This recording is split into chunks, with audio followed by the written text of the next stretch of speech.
शहाब और निदा का रिश्ता खत्म करने आया हूं।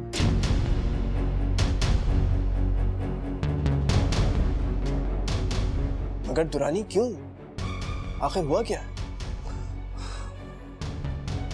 कुछ नहीं। कुछ नहीं? तो फिर आखिर बात क्या है? कोई तो वजह होगी दुरानी। क्या निदा से कोई गलती हुई है या मुझसे कोई नाराजगी है? ना निदा से कोई गलती हुई है, ना मुझे तुमसे कोई नाराजगी है। तो फिर क्या वजह है? हसन दुरानी, खुलकर बात करो कि बात क्या है।